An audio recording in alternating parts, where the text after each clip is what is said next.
Hello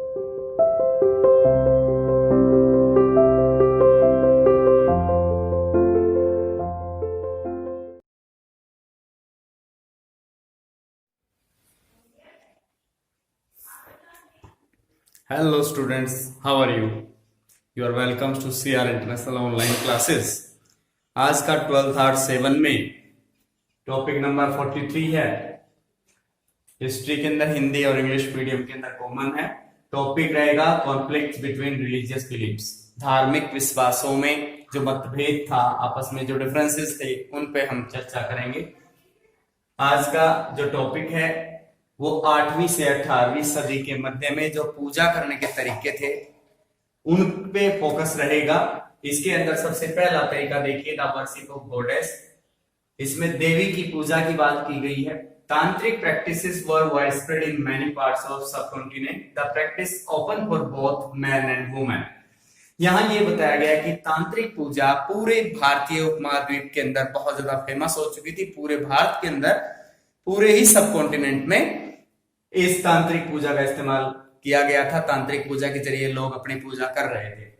इसके बाद आगे बताया गया कि इसके अंदर महिला और पुरुष दोनों को ही इस तांत्रिक पूजा में शामिल किया गया था। इसमें ऐसा नहीं था पुरुषों को ही ज्यादा महत्व दिया गया हो। इसके बाद आगे differences of caste and classes were often ignored. इसमें जाति और वर्ग की जो भावना है, जाति और वर्ग का जो भेद है, उसको नजरअंदाज किया गया। इसमें आगे बताया है these ideas influence of Shaivism and Buddhism. और इस तरह के जो विचार थे वो शैववाद और बौद्धवाद या जैनवाद की वजह से बदलाव आया। खास तौर पे दो तरीकों से बदलाव आया, सैविज्म की वजह से, बुद्धिज्म की वजह से। इसमें आगे क्या बदलाव आया है, in almost of all parts of India. लगभग पूरे भारत के अंदर इस चीज का बदलाव रहा। ज्यादा बदलाव जो रहा पूर्वी क्षेत्र में, दक्षिणी क्षेत्र में और दक्षिण पश्चिमी क्षेत्र के अंदर इसका ज्यादा प्रभाव रहा। इसमें हम देखते हैं कि पूरे भारत के अंदर तांत्रिक पूजा का इस्तेमाल उस समय किया गया। किस टाइम पीरियड की बात हम कर रहे हैं, 8वीं से 18वीं सदी के दौरान की बात कर रहे हैं। उस समय तांत्रिक पूजा को बहुत ज्यादा महत्व दिया गया था। और आगे चलकर these ideas classified in the form of Hindu rituals. यही रिवाज आगे चलकर हिंदू वर्ग के लिए या हिंदू धर्म के लिए रिवाज बन गए और आज तक भी ये इस्तेमाल होते हैं। इसके बाद है डिफरेंसेस इन वैदिक एंड पौराणिक ट्रेडिशंस। इसमें बताया गया कि वैदिक और पुराणों के जो परंपरा है उसके अंदर क्या डिफरेंस था, वो डिफरेंसेस देखिए। पहला पॉइंट है अग्नि, इंद्र और Soma deities lost their importance in the Vedic age and rarely visible in the textual और विजुअल रिप्रेजेंटेशन। यहां ये बताया गया है कि अग्नि, इंद्र और सोम जैसे देवता जो पहले बहुत ज्यादा पूजे जाते थे, वैदिक युग तक आते आते इनकी इंपॉर्टेंस धीरे धीरे कम हो गई। लोग इतना ज्यादा महत्व नहीं देते थे, इतनी पूजा इनकी नहीं करते थे। वैदिक युग में कभी कभी बहुत कम इनका गद्यात्मक और दृश्यात्मक अभिव्यक्ति मिलती थी। यानी कहीं पर मूर्ति के रूप में कोई पूजा नहीं कर रहा था, गद्य के रूप में भी या कविताओं के रूप में इन पर कुछ भी नहीं लिखा जा रहा था, बहुत कम था। मतलब जितना होना चाहिए उतना नहीं था। इसके बाद we can see a glimpse of Vishnu, Shiva and the goddess of however Vedas continue to be regarded as authoritative. यहां ये बताने की कोशिश की गई कि जो विष्णु, शिव और जो गॉडेस है उसके बारे में बताया गया कि यहां एक नजर अगर हम उनको देख लें कि इनकी जो पूजा बहुत ज्यादा हो रही थी, विष्णु देवता की, शिव की और गॉडेस की बहुत ज्यादा पूजा हो रही थी। और ऐसा नहीं था कि अब वेदों को कोई महत्व नहीं दिया जा रहा था, वेदों का अब भी महत्व था और वेद अब भी सर्वसत्तावादी थे, या एक तरह से ये मान सकते हैं कि उनके निर्देश अब भी मानने योग्य थे, उनकी बातें अब भी मानते थे लोग। वेदों को अब भी सत्ता के निर्देश के अनुसार अनुकरणीय माना जाता था, यानी उनके अंदर वेदों में जो भी लिखा हुआ है उसको अब भी लोग व्यवहारिक मानते थे।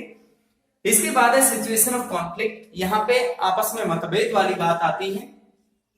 क्या मतभेद है, वैदिक tradition generally condemned about chanted मंत्रस। वैसे वैदिक परंपरा मंत्रों के जाप को गलत मानती है या उसे बिल्कुल समर्थन नहीं देती है।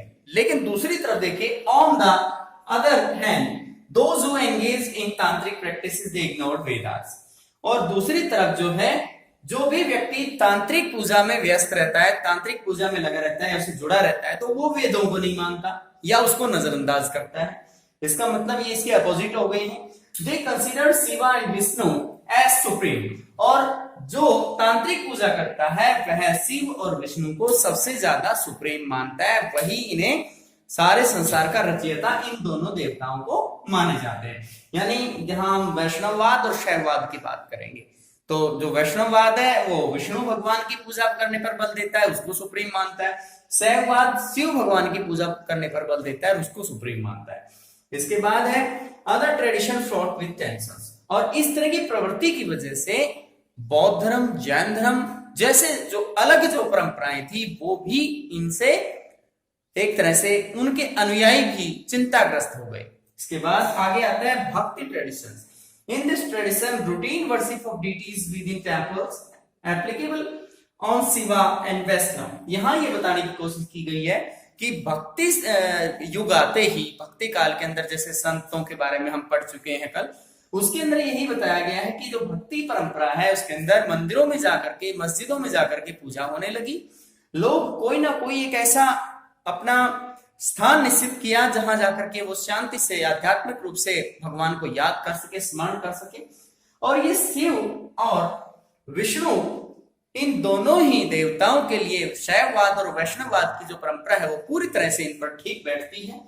Singing and chanting devotional composition, ये लोग क्या करते हैं, गा करके, भजन गा करके या फिर कविताएं लिख करके या दोहे लिख करके ये ईश्वर की प्रशंसा के अंदर इसकी आस्था प्रकट करने के संकलन तैयार करते हैं।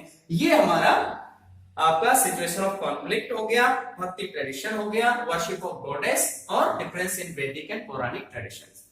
धन्यवाद।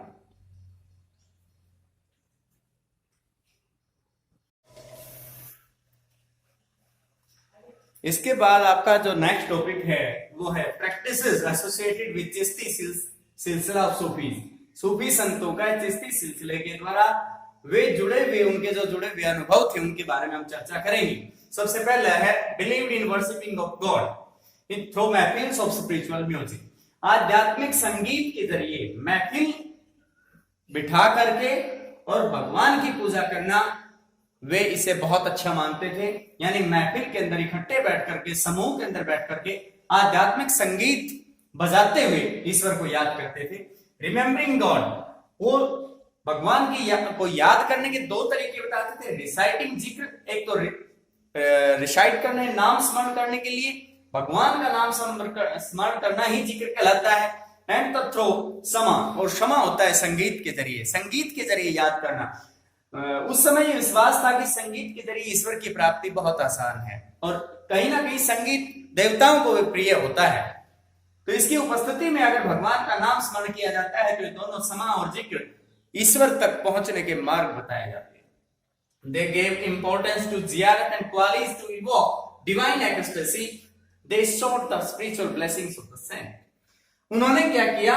They gave importance to ziyarat. इन्होंने जियारत को बहुत महत्व दिया, क्वाली को बहुत महत्व दिया।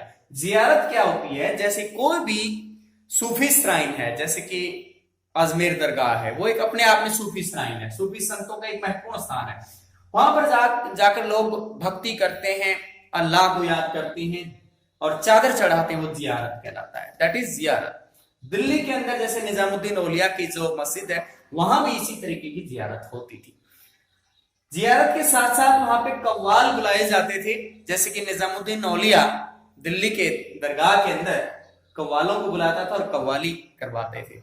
ग्रुप में बैठ करके कव्वाली गाई जाती है, जिसको कौल से शुरू किया जाता है, कौल पर खत्म किया जाता है, उसे कव्वाली